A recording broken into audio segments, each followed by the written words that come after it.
this lectures we will discuss about profit maximization conditions in a perfect competition when firm try to produce optimization of the point. So किस point पर firm अपने production को optimisation करेगा और किस cost पे. तो basically competitive firm में सो मोस्ट इम्पॉर्टेंट थिंग्स है कि price is already given because firm working as a individual firms and firm is a price taker, not a price maker, because price determined by the demand and supply in market. So in this lectures we will decide the what is the minimum or maximum point, what is the point where firms decide the production points. So इसके लिए you have to understand first profit maximization function क्या होता है. तो profit maximisation function हमने किया कि production function is equal to होता है जो प्रॉफिट का सिंबल है y is equal to P Y, price is given है, y इज आउटपुट है, वी कैन से इसका revenue and C and Y. C क्या है, टोटल कॉस्ट है as at particular point of production. So basically it is total cost is a revenue, total revenue. So total revenue and total cost का difference is equal to profit. Okay, तो profit function clear हुआ. Next function देखो, non negative profit conditions. Non negative profit condition ये होती है कि जहाँ पर प्राइस जो प्रॉफिट का सिंबल है वो ग्रेटर दैन जीरो होना चाहिए. इसका मतलब होता है कि जो टोटल रेवेन्यू है वो नेगेटिव नहीं होना चाहिए, अदरवाइज फर्म प्रोडक्शन नहीं करेगी. तो टोटल रेवेन्यू ना होने की कंडीशन ये है कि जो ये फंक्शन है वो ग्रेटर देन ज़ीरो होना चाहिए. क्लियर है. इसको हम प्राइस के रिस्पेक्ट में अगर आइडेंटिफाई करेंगे तो हम फाइनली कहेंगे कि price is greater then always average cost. Basically firm का जो फर्स्ट कंडीशन है नॉन नेगेटिव प्रॉफिट कंडीशन कि price always greater than average cost. अगर किसी भी फर्म की एवरेज कॉस्ट अगर आइडेंटिफाई नहीं हो रही है, उसको फिलफिल नहीं हो रही, तो कोई भी फर्म, कोई भी industry can not produce single goods because most important thing is the price is above the average cost. Clear है. ओके, नेक्स्ट पॉइंट करते हैं. But most important it is non profit negative condition, but most important condition is profit maximisation condition. Profit maximisation condition equal to you can say the derivation of profit upon derivation respect of Y is equal to price is equal to price minus derivation of Y, derivation of cost upon derivation Y. इसमें Y के respect में जो cost का derivation है यानी कि इसको हम क्या करेंगे, मार्जिनल कॉस्ट. ऑलरेडी हम डिस्कस कर चुके हैं. तो we can identify the marginal cost. Marginal cost और प्राइस का जो डिफरेंस है वो क्या होना चाहिए, जीरो होना चाहिए. मतलब फर्स्ट कंडीशन है कि price is equal to marginal cost होना चाहिए. क्यों? बेसिकली इसलिए कि price is equal to marginal cost first condition होती है इक्विलिब्रियम कंडीशन की. लेकिन अगर मैं यहाँ पर we can say in the graph suppose that first condition that price already given है market, price is equal to marginal revenue और marginal cost given है. तो परफेक्ट कंपटीशन में we can say price is equal to marginal revenue average revenue होता है. But it is not a sufficient, it is एक non negative profit condition. यहाँ पर है नॉन निगेटिव, निगेटिव नहीं है, प्रोडक्शन निगेटिव नहीं है, बट ये सफिशिएंट कंडीशन नहीं है. ठीक है, क्योंकि मार्जिनल कॉस्ट है. ठीक है. तो मोस्ट पहली कंडीशन है कि दोनों ही इक्विलिब्रियम है, दोनों ही पॉइंट पर इक्विलिब्रियम है. ठीक है, price is equal to marginal cost है. लेकिन ये ऑप्टिमाइजेशन सिचुएशन क्या है, वो ये इस पॉइंट पर है, E1 पे है. ठीक है. क्यों ऐसा है? बिकॉज हम कह रहे हैं कि सेकंड ऑर्डर कंडीशन कंजम्पशन क्या होनी चाहिए, क्या होना चाहिए, शुड बी निगेटिव होना चाहिए. मतलब you can second derivative of, अगर हम एक कॉस्ट फंक्शन आपको देंगे, प्रॉफिट फंक्शन देंगे, उस प्रॉफिट फंक्शन का फर्स्ट फंक्शन निकालेंगे तो प्राइस और मार्जिनल कॉस्ट का डिफरेंस इक्वल होना चाहिए, यानी कि price is equal to marginal cost. पर second derivative of profit is equal to होना चाहिए कि ये जो है मार्जिनल कॉस्ट है वो मस्ट बी राइजिंग. इसका मतलब होता है कि यहाँ पर प्राइस जो है सेकंड डेरिवेटिव मतलब होता है कि ये निगेटिव होना चाहिए. ठीक है, second derivative should be negative, first derivative should be equal to zero. ठीक है. तो ये कंडीशंस हमारी हो गई, यहाँ समझ आ गया. अब इसको ग्राफिकल कैसे समझेंगे. सपोर्टेड क्लास फर्म यहाँ तक प्रोड्यूस कर सकती थी लेकिन यहाँ पर ये नॉन प्रॉफिटेबल है। यहाँ पर सपोज डिपेंड करेगा कि एवरेज कॉस्ट कहाँ का। अगर मैं कहूँ क्लास के suppose that it is your average cost, ठीक है। So in this case profit is not profit. Profit क्या है, ए फर्म जो है ना तो प्रॉफिट में ना तो लॉस में, no profit no loss, because in this case price is equal to average revenue और मार्जिनल रेवेन्यू के इक्वल है, और जो मार्जिनल कॉस्ट है वो एवरेज कॉस्ट के इक्वल है, ठीक है। लेकिन अगर यही क्लास एवरेज कॉस्ट थोड़ा सा एबव चली जाती है, ठीक है, तो इस केस में क्या होगा, इस केस में इस फर्म को क्या होगा, लॉस होगा। Total loss is that. So per unit price ये रहेगा, लेकिन उसकी जो कॉस्ट है सपोज दैट एसटी मान लीजिए, तो एसटी यानी कि टोटल कॉस्ट, ठीक है। यहाँ पर ओ एच इस टोटल कॉस्ट हो गई, पर यूनिट कॉस्ट है, एवरेज कॉस्ट है, per unit average price OP है, ठीक है, ओपी प्राइस पर है।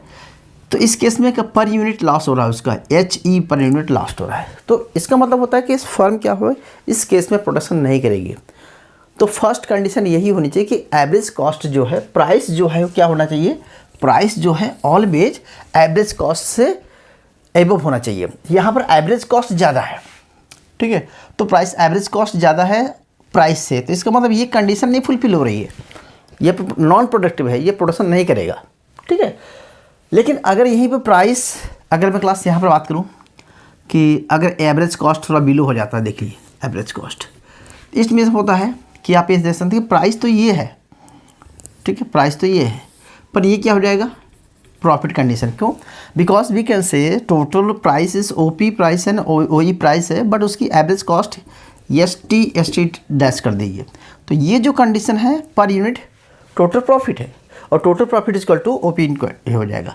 तो वी कैन से कि फर्म, कोई भी फर्म या कोई भी इंडस्ट्री उसी कंडीशन में प्रोड्यूस होगी या प्रोडक्शन होगा जहाँ पर उसकी जो है प्राइस जो है उसका always greater than average cost, जो कि फर्स्ट कंडीशन ये है, नॉन प्रॉफिट कंडीशन ये है।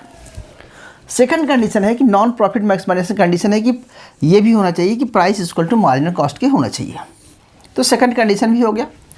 और मोस्ट इंपॉर्टेंट कंडीशन है कि सेकंड ऑर्डर डेरिवेटिव कंडीशन में से कि इस केस में जो सेकंड डेरिवेटिव है वो क्या होगा, मार्जिनल कॉस्ट भी राइट, यानी कि यहाँ पर कंसीडर होगा कि एमआर जो है, एमआर की स्लोप जो है वो एमसी की स्लोप से कम होना चाहिए, यानी कि मार्जिनल कॉस्ट स्लोप ज़्यादा होना चाहिए, या ऐसा कह सकते हैं कि marginal cost must be rising. तो इस केस में देखेंगे, यहाँ की बात देखेंगे, ये जो मार्जिनल कॉस्ट की लाइन थी हमारी, यहाँ की बात मार्जिनल कॉस्ट की लाइन इंक्रीज हो रही है। तो ये थ्री कंडीशंस होनी चाहिए। कोई भी फर्म, कोई भी इंडस्ट्री प्रोड्यूस मार्केट में तभी सस्टेन करेगी जब उसकी एवरेज कॉस्ट, मार्जिनल कॉस्ट, तो average cost always price is greater than zero. अगर प्राइस से एवरेज कॉस्ट ग्रेटर है, इसका मतलब प्रॉफिट में है। अगर price is equal to average cost है तो मे बी प्रोडक्शन कर सकती है या नहीं कर सकती है। लेकिन सपोज दैट क्लास, लेकिन यू कैसे कि प्राइस से अगर एवरेज कॉस्ट ज़्यादा है तो इसका मतलब होता है कि पर यूनिट एवरेज कॉस्ट उसकी कम है, तो उसको प्रॉफिटेबिलिटी की सिचुएशन में होगी, ठीक है। तो ये थ्री कंडीशन हो गई, नोट कीजिए, तो आगे चलते हैं, ठीक है। सो 8.4 हो गया। सो प्रॉफिट मैक्सिमाइजेशन कंडीशन आपको आइडेंटिफाई करना सिखा दिया, ठीक है। सो आप ग्राफ में देख सकते हैं, आपकी बुक्स में 3 ग्राफ बने होंगे, ठीक है, जिसमें से एक ग्राफ होगा कि क्लास देखो, इसको बोलते हैं मिनिमम प्रॉफिट, ठीक है, इस ग्राफ को बोलते हैं मिनिमम प्रॉफिट ग्राफ, और इसको बोलते हैं maximum profit graph. So minimum profit हो रहा है, ठीक है, लेकिन यहाँ पर क्या होगा कि ऑप्टिमाइजेशन पॉइंट नहीं हुआ, क्लियर है। Second order condition should be negative and first order condition should be zero, ठीक है। एक क्वेश्चन आता है कि what happened when the price is below the average cost. It's my question of you, what happened if the price is below minimum average cost. Price तो definitely इसका मतलब होता है कि सप्लाई, प्रोड्यूसर जो है नथिंग होगा, मतलब मार्केट में सप्लाई ही नहीं करेगा, तो सप्लाई बिल भी जीरो हो जाएगी, क्लियर है, okay. So supply curve the firm, अब बेसिकली हम एक डिस्कस कर लेते हैं कि सप्लाई कर्व क्या होता है। एक फर्म, कोई भी इंडस्ट्री मार्केट में कितने गुड्स की सप्लाई करेगी, तो सप्लाई फर्म को हम मार्जिनल कॉस्ट को, शॉर्ट रन में मार्जिनल कॉस्ट को, सप्लाई कर्व को ही, मार्जिनल कॉस्ट को ही हम सप्लाई कर्व बोलते हैं। तो इसको हम कैसे आइडेंटिफाई करेंगे। So please I am going to reduce मैं मिटा रहा हूँ, थोड़ा सा रिमूव कर रहा हूँ, तो देखिए बताता हूँ, ग्राफिकल आपको समझाता हूँ क्लास। इसको हम थ्योरी में ऐसा समझने हैं कि कभी भी कोई भी फर्म्स मार्केट में सस्टेन तभी करेगी जब उसकी एवरेज वेरिएबल कॉस्ट, अगर एवरेज वेरिएबल कॉस्ट भी नहीं हो रहा है तो फर्म जो है मार्केट में इंडस्ट्री को रिड्यूस करके चली जाएगी। मेरा मतलब यहाँ पर अगर उसका जो प्राइस है, जो मार्केट जो प्रोड्यूस कर रही है उसके एवरेज वेरिएबल कॉस्ट तक तो प्रोडक्शन करेगी, जैसे प्राइस एवरेज वेरिएबल कॉस्ट से नीचे जाएगा फर्म क्या करेगी, या तो शट डाउन कर देगी या तो वेट करेगी जब प्राइस मार्केट में बढ़ने के लिए। तो ये 2-3 कंडीशन होती है, उस कंडीशन को समझना है, तो आप नोट कर दीजिएगा। मैं आपकी बुक्स में जितना मैं उतना करा रहा हूँ, ठीक है। सो देखिए, supply curve for form, so we are in short run. तो एज्यूम करो क्लास मार्केट सिचुएशन है, थिंक अबाउट, मैं अपनी तरह समझा रहा हूँ आपको। Suppose that think here you have a given demand और सप्लाई की class. Suppose that it's industry है, पूरी मार्केट है, और यहाँ एक इंडिविजुअल फर्म है, ठीक है। ओके, एज्यूम करो दिस इज मार्केट डिमांड कर eight market supply. Okay, starting is price equilibrium, और ये आपका ये प्रोडक्शन हो रहा है, ये पूरी मार्केट का है।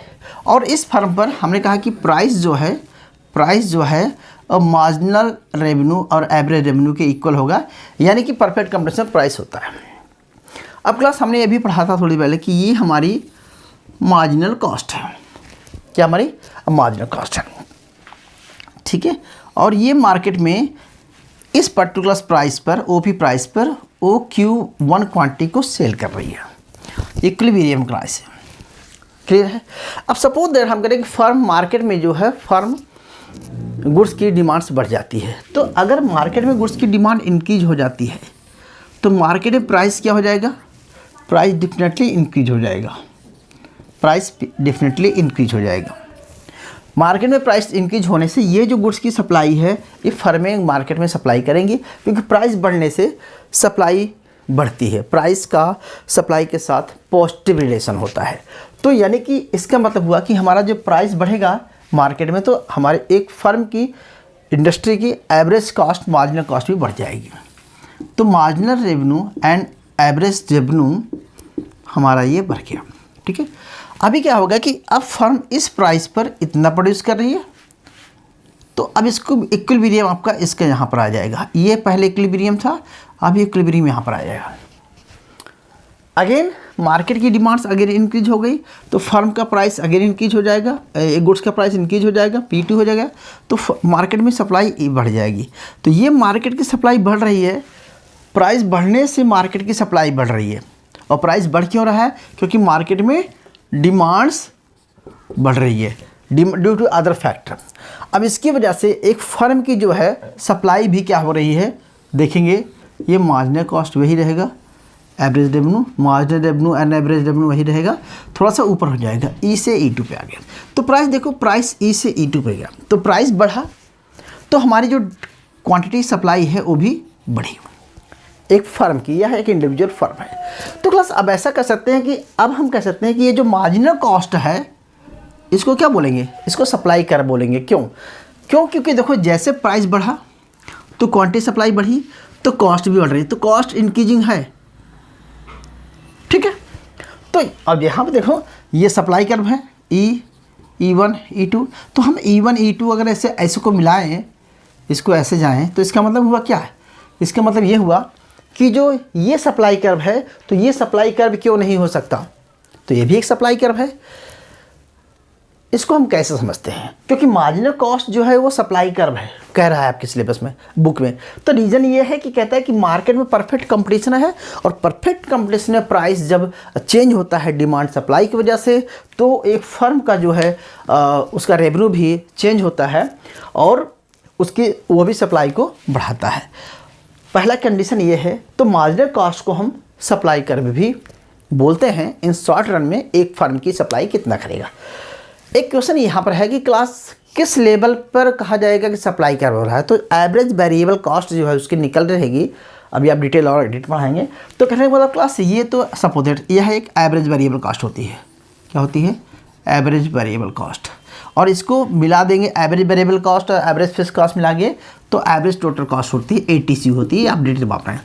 इसका मतलब क्लास कि अगर ये मार्केट में ये प्राइस है तो मार्केट में ये प्राइस है तो इसका मतलब यहाँ तो लॉस हो रहा है, ठीक है। लेकिन अगर फर्म को ऐसे देखें कि जो टोटल कॉस्ट है वो कम है थोड़ा सा एवरेज कॉस्ट, तो इसका मतलब यह है कि ये पर यूनिट प्रॉफिट ले रहा है इस पॉइंट पर, ठीक है। अब यहाँ पे जाएंगे तो पर यूनिट इतना प्रॉफिट ले रहा है, ठीक, तो फर्म प्रॉफिट में है। लेकिन एक टाइम के बाद प्रॉफिट कम हो जाएगा, जैसे जैसे रेट गिरेगा प्रॉफिट कम हो जाएगा, प्राइस तो बढ़ेगा, रेट गिरेगा प्रॉफिट कम होगा।